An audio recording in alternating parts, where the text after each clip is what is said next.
The following content is for mature audiences. Listener discretion is advised.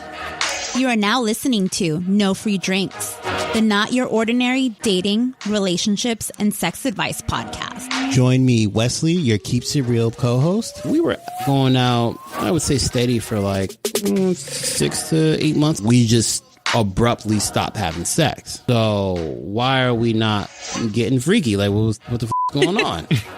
So she's like, no, because I've renewed my faith in God. I know how I am. Like, I'm not going to get no cheeks.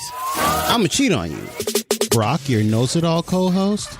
And then my go-to hookup one, as always, and will forever be Tinder. It's just, like, in the bathroom, like, cool, I got these 5-10 minutes, like, just thumb game strong, like.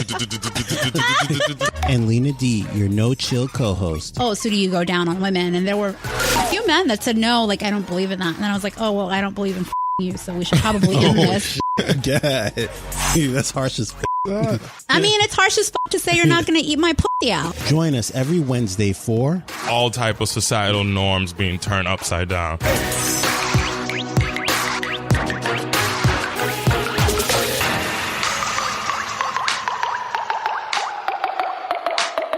And welcome back to No Free Drinks. This is Lena D, and we're bringing you another special edition episode today. And it's because of a lot of the conversations, and we'll give you the context of what the episode is today.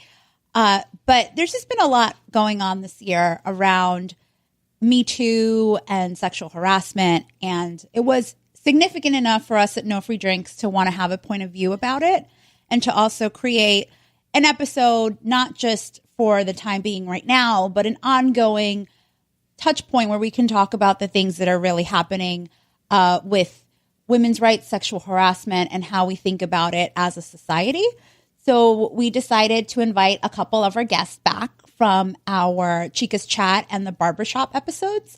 So before we get into it, I wanted them to introduce themselves again.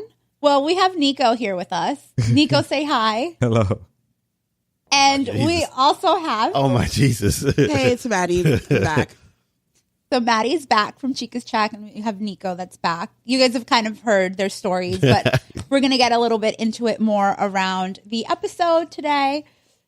So, and of course, I have my co-host. Hey, it's Wesley. Wesley on the line today. Brock is actually out enjoying the Southeast Asia area. The PP Islands. So he's Nice. he's out, got his holidays in early. But like I was saying, yes, the holidays are here. The year's coming to an end. We would like to talk about uplifting things, but the reality is the world isn't always uplifting. So we actually have to talk about things that matter. And I would say that 2017 has definitely been the year that women have finally felt comfortable, and even men have felt comfortable to talk about their abuses, things that have happened to them. So we wanted to talk about that in our episode today and really kick off a series that we're going to call Me Too, and at least once a month have a conversation in a productive dialogue around it. Of course. So we'll start there. So we were really excited to introduce this. And then Wesley, did you have anything else about why you thought this was so important to you? Well, I think this is important because basically this, I've been just thinking about it. I've thought about like there's one instance with Anita Hill when she came up to presented herself to Congress and told her story. And I would have thought then that the floodgates would have opened, but I guess that didn't happen. And right now, I don't even know how it started. Oh, yeah, it started with Harvey Weinstein. Allegedly, he grabbed some. What did he do? He grabbed some chick or whatever. He did everything. He did everything to everything. Yeah, He's a and monster. he used his power to influence actresses' careers and stuff. So I thought all that was just a little off. And then after Harvey Weinstein got caught out there, allegedly, we had another instance with the president of the United States, allegedly. With 16 other women that came out. They gave their press conference, I think, a week ago or something like that, about instances where the president was a little bit little too handsy. That's so to speak. So I thought it was very important that we talked about this because what we're seeing out here is like the floodgates being open with women who are comfortable, women and men who are comfortable with coming out and telling their story as to what's been going on behind closed doors. And then Maddie and Nico, just let us know a little bit more about why you were really excited to come back and talk about this topic and felt that it was important to share your point of view on it. Yeah, I'll go first. So for me, I think it was realizing just how rampant it is. This goes across gender, class, industry. Like, I hate to say it's like everyone could get it. Yeah. Like, Yo, man. everyone can be harassed, and we've had just oh my gosh, I can't believe that happened conversation, but never a real dialogue about the depth of it and really how it affects everyone, the workplace, just your average everyday life. So that's why I wanted to come back and talk about it. Cool. I would say for me, it's actually quite simple. I think a lot of what's going on is very focused and targeted towards women, right? It happens to males as well, but I think it happens a lot to females. And I think when you are on the other side, right, and this is an important issue that you need to talk about, as a male, I think it's very important to be a part of the conversation and acknowledge it and be cognizant of the fact that it's happening and help drive the conversation on the male side. Because it's very easy on the female side now that this whole Me Too revolution is happening, right? For that conversation to happen on that side of the gender. And I think males have to be supportive of it as well. So that's why I'm excited about it. No, and that's a good point. It's about the role that everyone plays in it, right? Because it's, even though it is something that happens, that it's someone is personally attacked or abused, and they have to go through like this huge internal battle. But most of the time, why that's a big battle is because they're thinking about what are other people going to say. Yeah. So I think the role that other people play and sort of being aware, as you said, either as a man or as a woman, all of that plays a role in how the dynamics of when sexual harassment comes out end up panning out. And it's more about, well, what's going to happen that's going to be different from what the conditions have been before that have enabled this behavior to go unchecked for so long. Absolutely. Yeah, there's always with things like this, race, right? There's always an elephant in the room, and I feel like we have to acknowledge it and have serious conversation around it. It's important. So, Nico, one of the things that you talked about is like the concept of male privilege and why you feel it's important for you that as a man that you're participating in this conversation. Yep. Well, I would say like it's because males in this world ultimately have a ton of power, and I think that that's ultimately why a lot of this has happened for so long, and there hasn't been discussion or women haven't come out about it for so long, is because we are on the tip of the power scale, right? We have a lot of that power, and so that's where the male privilege comes from in this case.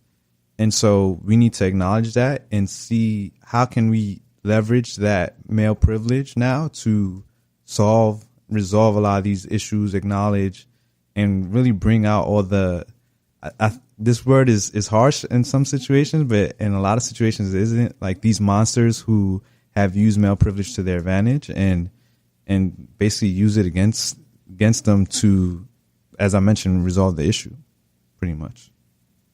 I think another part of the male privilege is the ability to ignore the situation. Yeah. Because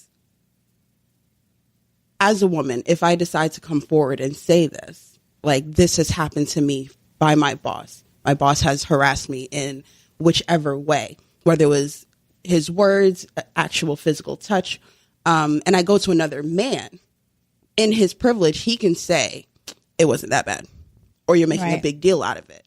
And or just to act like they don't fully understand. Yeah. And maybe it's not even acting like they don't understand, because it's like, it's a man's world. It's boys will be boys. So it's not really, it doesn't really hit just how much it affects a woman. Right. And the thing is, I actually do have a very like personal, not a personal example to me, but personal in terms of like somebody that I worked very closely on in my team had to go through that. And the firm will not be named, but it was a little company out in Massachusetts that I worked at for a little bit. Oh. And it was that sort of the concept of power. So the person that was the head of our group had at times made very inappropriate comments to one of the analysts on our team. And it was sort of that same thing. I didn't take, like her saying, I didn't think it was that big of a deal. Like I thought he was just playing, or I wasn't really sure what he meant by it. And what's interesting is that when something like that happens, I feel that innately most women try to justify it in some way. And sort of try to rationalize why it happened, instead of just calling out, yo, this just happened, I wasn't comfortable with it, and being vocal about it. But she had to go through that process, and once it happened enough for her, where she was saying, I'm really not comfortable, like enough is enough, she finally did go to her manager, who was a man, and he didn't feel comfortable with it either. And he made steps to bring it up to HR, bring it up to like that head of the team's leadership. So like his boss's bosses kind of thing. And honestly, like there are just some places that even other people are so hesitant around scandal that they would rather sweep it under the rug instead of listening to those people that are actually trying to bring awareness to it and are being advocates for women when that happens in a workplace situation. Right. But long story short, because the manager was very vocal about it, they actually ended up pushing him out instead of getting rid of the problem, which was the man that had been making these inappropriate comments and advances. Yeah. Oh, wow. I always ask, like, how great are these HR companies? Because a lot of times you're hearing about, what's his face that was on Fox News at one point? Bill O'Reilly. Bill O'Reilly. They had to pay $25 million lawsuit. Who's the other dude? Same and Fox News, the head of Fox News. I forget his name. So many names. Yeah, so many names. So Like, many people. and it's so many people, and like you just hear about payouts and buyouts. I'm like, how great is these are how great is HR in any of these companies, where like rather than take care of the problem, they rather keep the person because there's some star or whatever, and then they shuffle you out with hush money. Well, that's where the power plays in, because Right, they privilege. know that they're pretty much protected by their company. So if I'm just a lowly analyst who just started out, and I'm saying that this person that's bringing in or handling $1 million accounts, bringing in millions of dollars every year, Right. is harassing me, most companies are going to say, okay, this person adds value. You're a nuisance. It's easier to just get rid of the nuisance than to actually deal with the issue. You need to change that separation agreement. And it's so With tough a to ton of also money. deal with uncomfortable situations. And I think that that's why we have in our society, we have so many issues, because when it comes time to have conversation, to have dialogue about these things, it's very uncomfortable. And so it's much easier to just push it aside, or like find a short-term solution instead of thinking long-term. And it happens just so much. And this is why this conversation is so important, because, right, this can incite other conversations throughout other circles so that we can really think long and hard. All of this is so normalized that's why within a lot of these companies, nothing ever really happens, because people are just so used to it happening, they just push it aside. And the thing, and kind of like what you said, it's so used to it happening, but it goes back to the whole perception of who has the most power and credibility. Yep. And then if you're the person that doesn't have that power, that sometimes goes hand in hand with your credibility. So I think part of the conversation is like, okay, so in that situation where I was with a teammate that went through that, like, was there anything that I could have done differently to help in that situation? And at that time, I didn't know as much about it. But unfortunately, I've had enough friends that have now been sexually harassed at work, and having compared how they reacted to it and being able to basically weave the story of, well, I now know what to do in order for a sexual harassment case at work to stick versus what not to do for it not to stick. A lot of it, though, I'm sorry to interrupt, but a lot of it comes from the fact that it's not that you don't know it's wrong, or it's not that you don't want to say anything. A lot of it is like a deep fear of being blackballed in your whatever career that you're in, right? So, like, you say as something, a person that has less power, right? Even when like you said, you knew about it. Sometimes it could be. I'm not saying it's you in particular, but I've seen instances where person sexually harassed, and then second person knew about it, like her friend knew about it, and didn't say anything either because they were afraid of being blackballed, as well as the person that is actually being sexually harassed as being blackballed as well too. Right, but where I was going with my point is that, yes, that is part of the fear element. Right. But what I'm saying is that even if you're the one that's being sexually harassed in these systems, so like in these companies, in these HR structures, you literally have to pull an evidence file against this person. Yeah, that's true. For it to stick. Yeah. So like you have to be thinking while you're being sexually harassed, oh, okay, so should I record this right now? Or should I go back to my desk and type out an email and see if he responds to it? Right, should I involve other people? Should I make this a social gathering so nobody says that him and I had actually gone on one-on-one dates before or one-on-one lunches before, right. And at that point it didn't bother me. Right. So what I'm saying is that nobody just knows that, and people are dealing with duress when they're being sexually harassed. Yeah. But you expect them to pull a file against this person for them to then be safe. And if you go by the book, which is like an HR book that some company dreams up, like that's the only way that you can potentially be safe is if you had the foresight to go through all of that stuff as this was happening to you. It's very tricky. Like I don't know what the solution to it is, right? Because it's the person who's doing the sexual harassing, and just like, and if you were to go to court, right, you're innocent until proven guilty, and it's a very similar situation. But then you do need that evidence, and it's like, where's the balance, right, within a workplace, which is really, I don't know what the solution is, but that's something that we ultimately as a society need to figure out how to address as well. Because ultimately it's like blaming the victim unintentionally. Exactly. Yeah. It's like, okay, you've been sexually harassed. Now, where are the receipts? Show me the receipts, right? And it's just like, well, I don't really know if you're telling the truth, so prove it. And it's very tricky. It's tough. I don't know. I don't know what the solution is. He said versus she said. He said versus he said. And I think that's what really caused these floodgates to open now, because we've read the stories. We've heard about these men where a lot of these women had brought up cases internally. But it wasn't until it was a massive amount of women and men saying the same thing where finally it was like, okay, wait, this is a problem. So it's like, if me as an individual says it, it might not be enough. But if the whole crew is saying it, it's like, okay, maybe they're not lying. Maybe we don't need as much evidence and proof. And how do you prove how somebody made you uncomfortable? Right. Or how somebody made you feel? Yeah, it's tough. And even in the stories that we're reading, it's just like, okay, this is one woman saying, this man showed me his penis. This man like cornered me. Nobody has that recorded. But because 12 other people said it, we're like, okay. Now I believe same you. thing. Like, it's just like, there's one thing I was not reading, but like there was a News 12 reporter. For those who don't know, Long Island has like a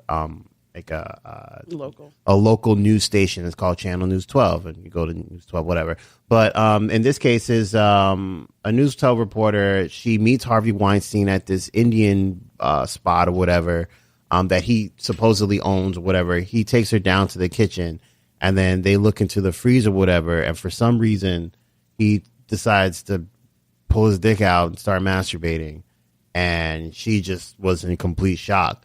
But it's frozen. Yeah. But the reason why I'm saying this one particular story is that I'm following up with what Lena D said, where you have to prove your innocence where 12 other women say the same exact thing, like Harvey Weinstein allegedly pulled like I'm saying allegedly because I don't want to get sued.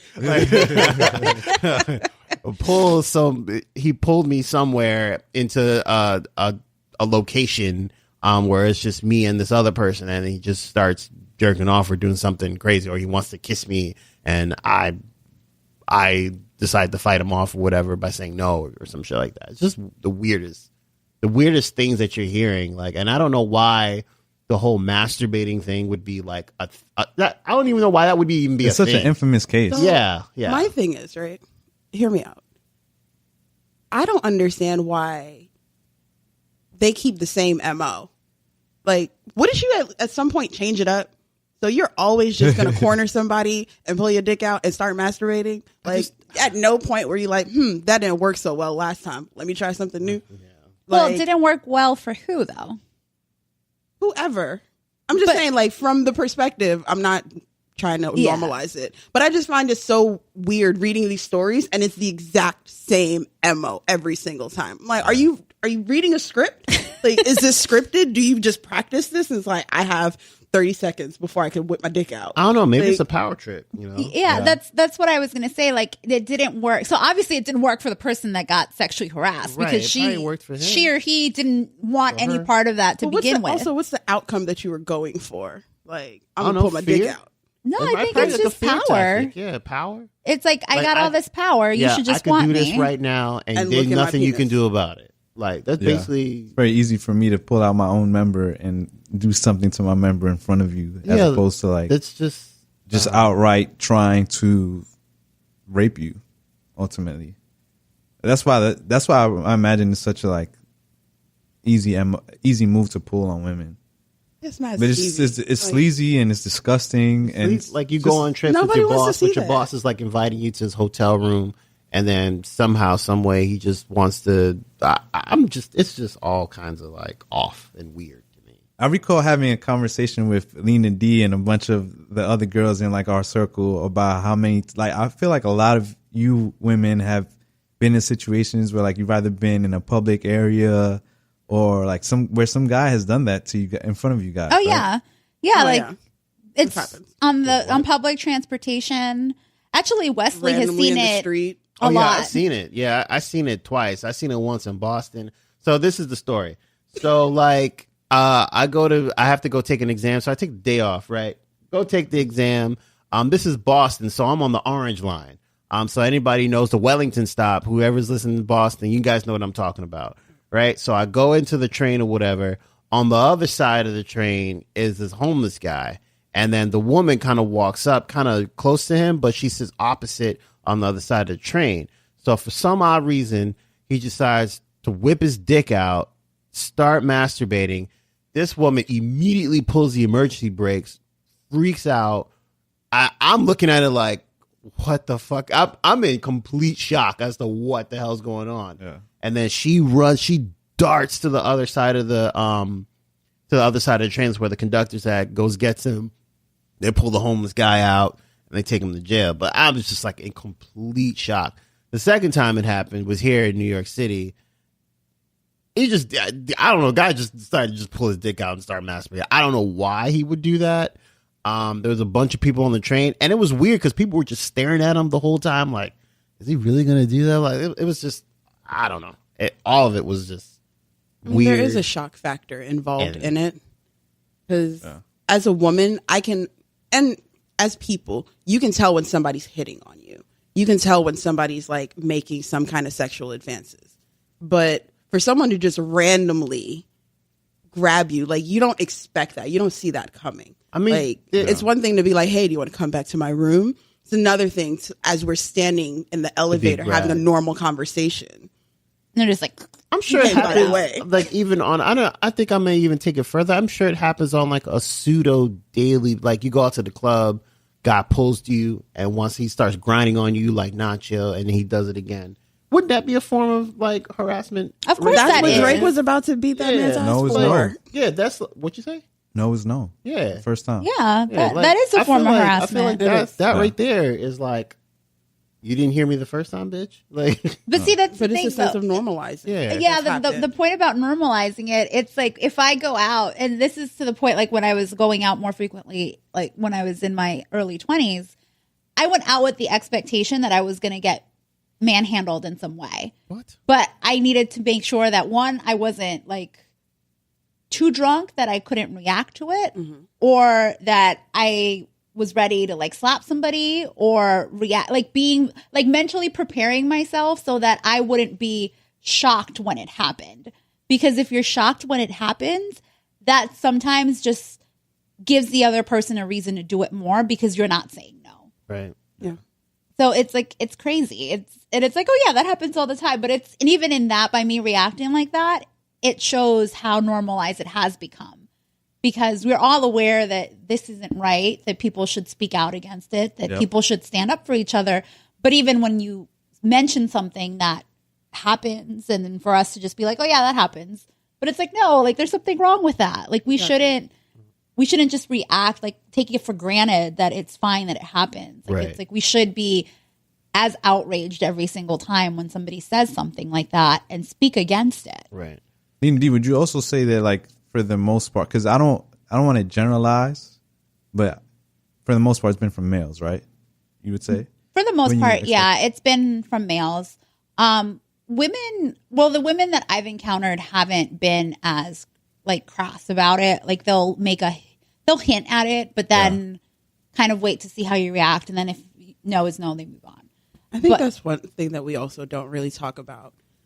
Women can sexually harass other women and men also. Yeah. And I'm trying to tread real carefully with how I say what I say. Uh-oh, here we go. But no, because as a woman, if a guy tries to touch my boob, then all of y'all like smack him. But if a woman does it, it's just like, oh, that's just my homegirl. Right, it's and normalized. I'm like, for me, I'm like, nah, don't touch me. But for everyone else, it's just like, it's just your girl. It's like, that's still sexual harassment. It's like, I still don't want you touching my boob. And I've had a situation that I was telling you guys about, that I've told you in the past, where I had a female counterpart who, to be fair, right, I've had consensual sexual relations with, right, and Shit, there what was you eat, bro? What? there were situations where there was one situation where we were out hanging out, blah blah blah, and like for some reason we were drunk, whatever, and she grabbed my member, right, and I don't know, why am I using that word? I have no idea. Word to use, but It's a podcast, bro. I'm just trying to be, I'm trying to be She grabbed appropriate you by here. the penis. There was she grabbed me by She grabbed your dick. grabbed my dick, yeah. and it was to the point where I was kind of like, in another situation, I would have been like, all right, cool, but in this situation, I just felt uncomfortable, and I was like, don't. And we were out in public, and we weren't in that situation anymore, so I was like, can you please not do that? And she thought it was hilarious, and I was just like, then I had to put it in her terms, if I was to grab you by the pussy right now, Oh shit. how would you feel? And it changed the dynamic, because it's just not not a normal thing to do. Yeah. Whereas like if a woman does it, right, it's kind of normal, it's funny, like she's giving you the sign, but it's still inappropriate. And so it's just about thinking through what are those normalized moments that we really need to like have conversation around and like change that dynamic and challenge it. And it takes both the males in the room and the females in the room to not make it okay for another female to touch your boob, to not make it okay for a female to grab me by the dick, right? It's just like you have to challenge those moments, and that's where we need to be now in society. Yeah, I know, but I think what's key about what you did is that you said something. Right. Immediately, right? Yeah. And what's also That was immediate. so you said something, but then the other person was also open to having Right. the conversation. She was very respectful about it, for sure. So it's like in situations where you don't have one or the other, I think that's where we've had all of these like instances. And, everybody's like, well, there's always like 3 different perspectives to what happened. Mm-hmm. And women will often say like their perspective of what happened because that's what they experience. And nobody's saying that what they experience isn't true. But you could also even say, well, the man also did it because obviously there was something in that exchange that for whatever reason he felt like it was okay for him to do it. So if we break down like how people react. So like if you, let's say you would have gotten, if you were grabbed by the dick, you didn't like it, but you didn't say anything. And you didn't like it, but you didn't say anything. And then you walked away. Her perception would have been, it was cool that she did that. And to be fair, there have been situations where that has happened Where it has with that been same cool. individual, and I was cool with it. That's because at that time we were, doing things. Right. But like, So but the context. situation is I was going to say, changed. there's a context and there's a Yeah. time and a place. Yeah. Like if we're flirting, we're on a date, we're back at one of our places. Up until I say no, if you touch me, then it's like I was giving you those vibes. Yep. That's one thing. But it's another thing to be in a boardroom and you're sitting next to me and then your hand starts creeping up my thigh. Yeah, like that's- I gave you no that's vibes creepy, yeah. whatsoever and you're doing it. But if I don't say anything, like you were saying, like Lena D was saying, if I say nothing, then next time we're in a meeting, you're going to be like, oh, she ain't mine last time, so I'm going to do it again. And then that cycle starts. But it's that shock factor that happens when you're first experiencing it, that does stop a lot of people from saying anything. Yeah. Then you have other women where it's just like, I don't want to shake the table. I don't want to start anything. I'm just going to leave. I'm going to leave this job. I'm going to leave like this situation, whatever the case might be. But then that leads to other women being subject to that same victimization. Yeah. And I think that's why it's so important to speak out, because I'm scared because it happened to me and I don't want to lose my job. But then in doing so, I'm not helping to protect the next woman that this could happen to. Right. Absolutely. And let's get one thing straight. It does ruin lives. It could be as small as the two people that are involved, the two or more people that are involved, or in the case of Kevin Spacey, it could include 1,500 people because they lose their jobs because he's the main actor in what was the show called? House of Cards? Yeah. Yep. Yeah. So I was particularly like really upset about that because it was his actions on set that led to the cancellation. I mean, they brought it back, but it led to the cancellation. That ruins a whole lot of people's lives. You have no idea what. That's a lot of money, and you have no idea what state those people are in financially. Mm-hmm. And for you to do that as the star of this show, come on, bro. They're really irresponsible. That's what I meant earlier, Wesley, by the whole point of thinking short term versus long term, right? Right. In the short term, you lose a show. Right. In the long term, you have a situation where we're ripple affecting everybody that's around you. Yeah. But you're also, I think it's important that we called it out now because it's continuing this Me Too conversation. Right. And I think long term, it's going to have a positive effect where you have people like Kevin Spacey are doing similar things, but won't do it because they now see the effects of what it would do to a show. It's a huge show, right? Yeah, it's huge and it's popular. Well, now it's I like mean, season 2 was just all right. The show was all right. Season 2 was just all right. It was okay. It was This past season has been hard for me to get through, but I really enjoyed the show before then. And it's like, you're right. It's like, what are the repercussions? And then, yeah, right now you're talking about social repercussions or people outside of the immediate, like the parties that were involved. Right. But then what we don't also many times talk about is the repercussion of somebody having to deal with this in silence. Yeah. For the number of years that they've had to deal with it. And like one of the things that I wanted to come back to was the point around speaking out and or at least having someone that you feel comfortable speaking to about it. So if you miss the opportunity of saying something in that shock, at least go to somebody else that like has your back, that supports you, that might be able to coach you through like how to either make a complaint or file a report or go to the authorities. But so one of the articles that we all read was the Time article, The Silence Breakers. So you know how they always have their person of the year, but this year they actually showcased everybody that has come out to talk about their stories with sexual assault and how they've dealt with it and the things that happen after the fact that they came out with it. So and there's a lot of different stories in there. So we highly recommend it. We'll include it in our link for the show notes for this episode for those of you who haven't read it yet.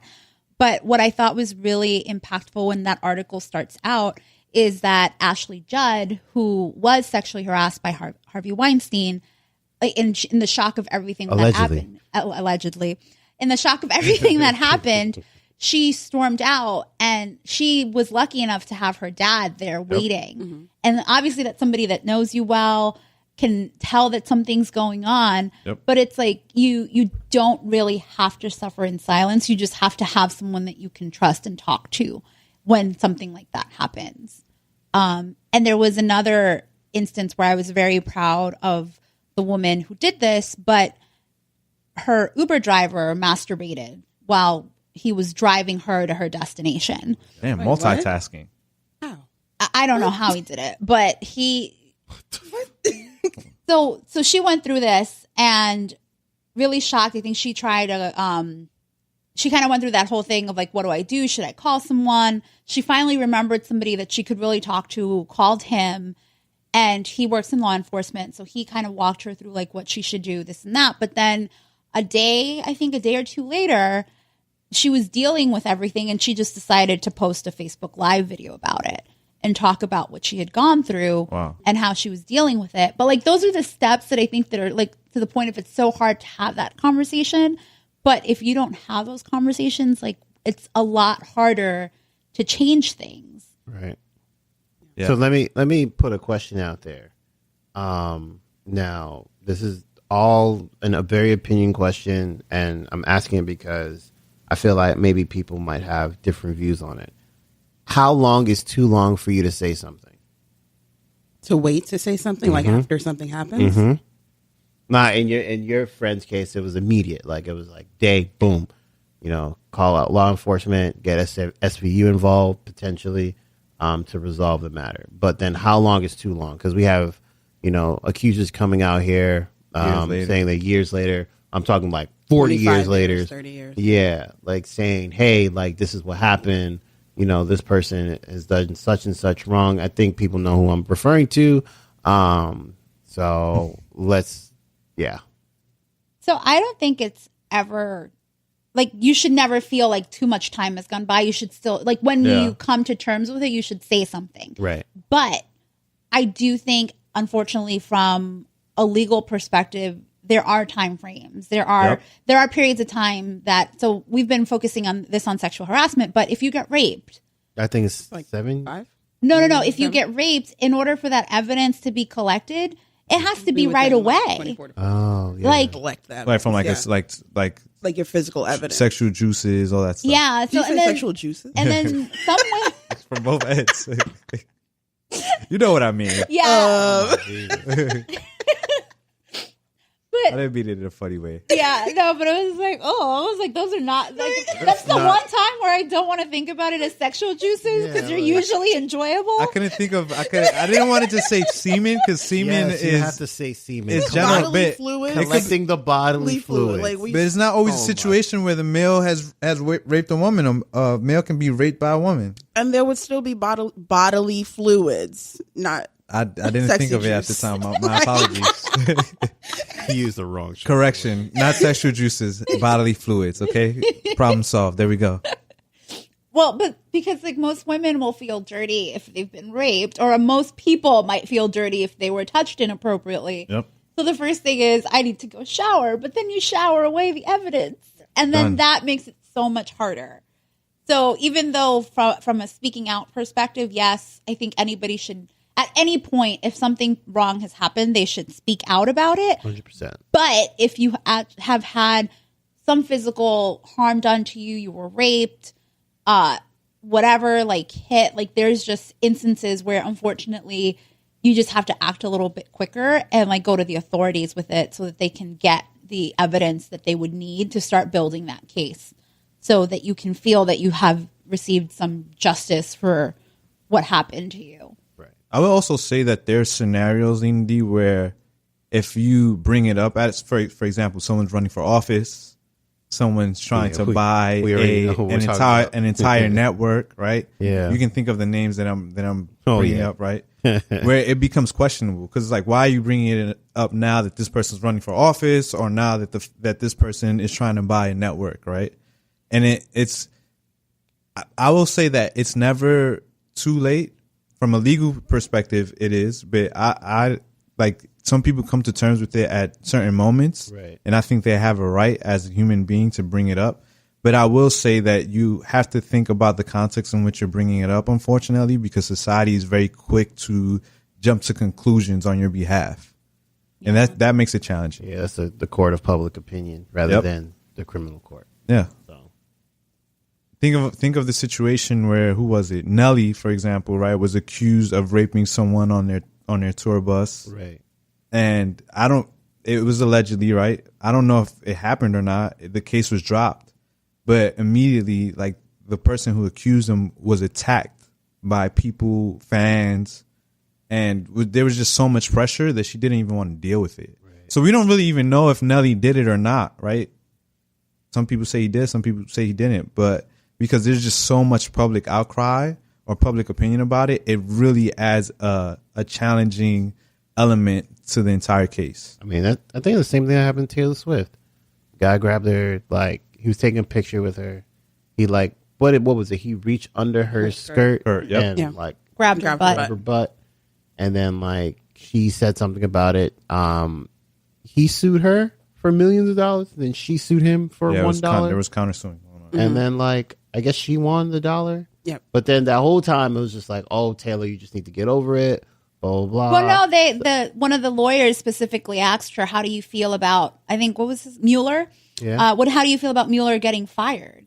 Because once she spoke up about what happened, he got fired. Yeah. And it's like, I think that goes to the concept about creating safe spaces to have these conversations. And like both of the examples that Nico and Wesley just brought up, those were not safe places. Like those, it's like the outcry, the victim blaming, the like bringing up irrelevant like information, like him losing his job is only his own fault for his own actions. Like, why is that something that needs to be questioned on the stand when she's testifying about what happened? Right. I will also say, though, it's also important for those who are brave enough to call out a situation at the moment to call it out. So I'll give you a perfect example, and it actually involves me, right? So there was a situation where I was at a work event with another coworker. She was female.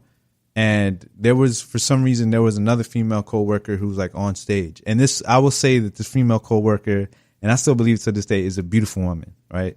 She's beautiful. However, what happened in that situation was that I like leaned over to my female coworker and was like, she's a baddie. Okay, okay. Right. And immediately I wasn't even thinking, all I meant is that really what I meant by is that she's beautiful. But that can be misconstrued as like, oh, like I want to tap that, blah, blah, that's blah. what I told you that night. Right. And that's what you told me, Wesley. I was like, so, don't ever use slang. But what I appreciated about that moment was that my coworker called me out on it and made me feel very uncomfortable and was like, that's very inappropriate. And at the moment I was taken aback because I was just like, why is that inappropriate? I was just saying that she's a baddie. Like, and I didn't think about it because to me it was so normalized and so regular to be able to like say those things. So I said it amongst my male coworkers. And it was one of those situations where I had to go back. I actually went back to Lena D and a bunch of my other female friends. I was like, was I wrong for this? And all of them were like, yes, you were trifling. But it was a learning moment for me. And I think that there's an importance in calling people out at certain times. Because it brings up these kind of conversations. And I learned from it. I will never, ever do it again or place a female coworker in that situation because it wasn't solicited. It wasn't asked for. So you just have to be mindful of those things. I mean, number one. Shout out to my coworker. Don't use slang. Yeah. Like, you never, like, even if you come up to a complete stranger who's of the opposite sex and you say, hey, I think you're a baddie, blah, blah, blah. That's not going to be a receptive welcome here. Like, I can tell you that right now. Like, if you say, like, hey, I think you're beautiful. Would you like going out with me for a coffee or something like that? That probably would go way better. And if she probably will still say no. But that would was probably that your over. intention? way My better intention to what? than. Like, wasn't your intention was just an observation? It was just an It wasn't- observation. Yeah. But still, I like, don't know, it man. wasn't. The thing I was, think I'd give him a pass, it wasn't. but that's just me. Yeah, but that's just you, right? But But it's it still, just you're matters still in on a the business individual. setting, though. Like, Yeah, it depends on. It depends yeah. on. See, that's the It depends on problem. the relationship you had with the coworker. No, It's Okay, actually it it was actually like- happens to be someone who I Yeah. think I'm really good friends with. Yeah, that's what I'm saying. Like, I think it's because you're in a business setting. You should even that, like, even saying that like another coworker is beautiful to another coworker, I still would be on guard with that, only because like it's a business setting, right? It's Right. not like you're casually out. It's not like a casual Friday where you're out having a beer or two. It's like it's the situation, or in this case, the scenery that you're in that Right. you're saying this. In my situation, I'm just never gonna. Those conversations from here on forward are just never going to happen Right. in my case, because you just don't know how someone's gonna react. No, Yeah. heck no. So, but Maddie, you were like, "Oh, I don't think that's a big deal." How were you thinking through it when you were like, "Oh, I'd give him a pass. I wouldn't necessarily." Because that's the homie. Between that being that's the homie and knowing what his intention was, and that he wasn't trying to be disrespectful or disgusting about it. But you know your friends. Like, there are certain people that say things and you're like, okay, you're a creep. I need you not to do that. Then other people, it's just like a comment like, oh, she's a baddie. I'd be like, you're a clown. Anyway. I wouldn't take it as we need to talk. I also about this. apologize. Like, I thought about it in the moment, and then like I would say like 5-10 minutes afterwards, I was like, I'm sorry for making you feel uncomfortable. And she was like, no. Her response was amazing. She was like, all men are pigs. Which was great. But I understood it in the moment because there's just so much fuckery going around, you know? Yeah. Yeah.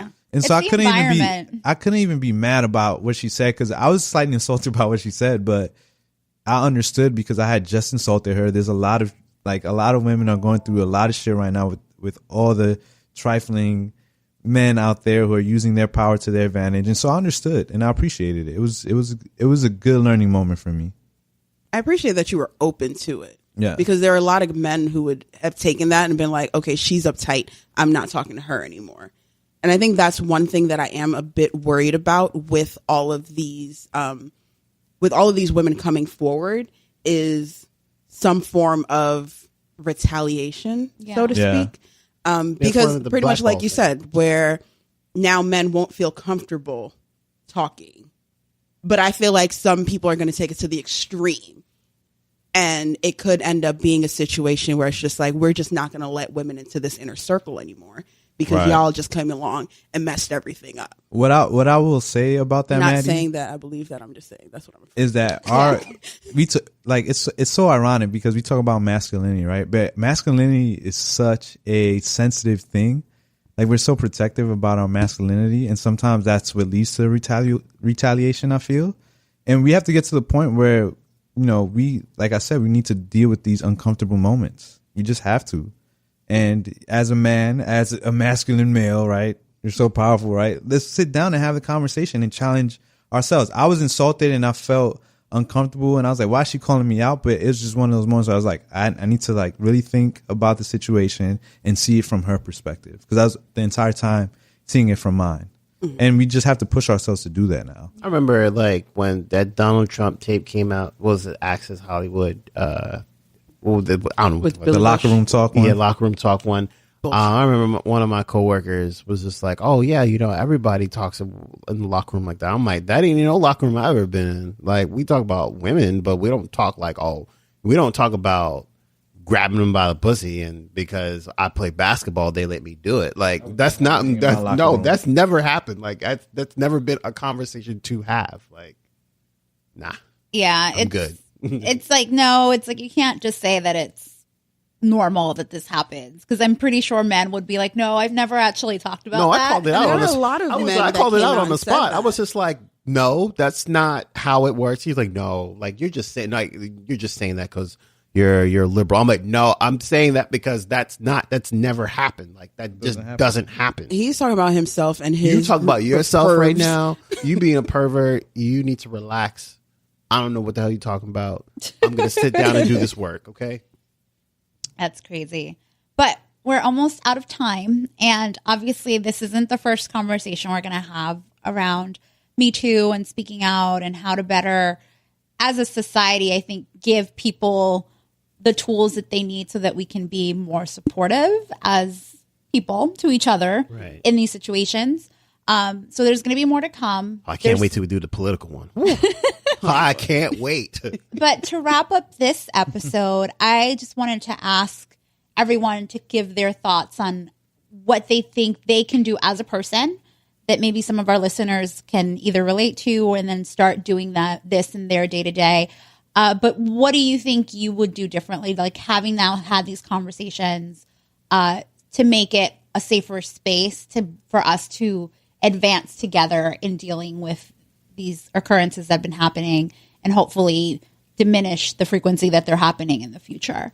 I mean, for me, is to not dismiss anybody because they think that it sounds crazy. Like, there's too many times when I said, oh, such and such would never do that. Mm-hmm. Like, I think dismissing someone is 100% not the answer. So for me, it's just not dismissing the person. Always keep your ears open and actively listen to the person. I wish I had gone first because that's what I was going to say. All right, Maddie, you have some time to think of one because we want 4 things that people can walk and do in their day to day. So I would say at a state that you're not dealing with anything, you're in a relaxed state, I would say all of us need to think about like maybe a list of the top 3 people that we know that we can talk to regardless of what happens.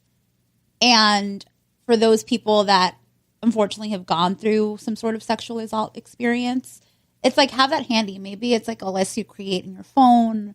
And if something like that happens to you, like the reason why you put them in your list when you were feeling safe and cool and like, that's somebody you can talk to, I would say like everyone should have that. So great. If something happens to you, just open up that list and like call the first person on that list or the second person, all 3, and just talk about what happened and let them make you feel safe, but also kind of help you go through the right motions so that you don't feel like you've just gone through something and now nobody knows anything. Yeah. And for the people that are on that receiving end, so they're the people on the list, I'd say be a good listener and don't just listen. Don't give your opinion. Just make it very much so about what they've just gone through and try to figure out how you can help, being that they are coming to you. I would say for me, it's within male circles when there's those normalized situations taking place to challenge them and have conversation around it, because that's what's going to help, tip the iceberg in favor of having more comfortable conversations when people are in what I like to think of unnecessary situations. I don't think anyone should ever be in these situations, but it just happens.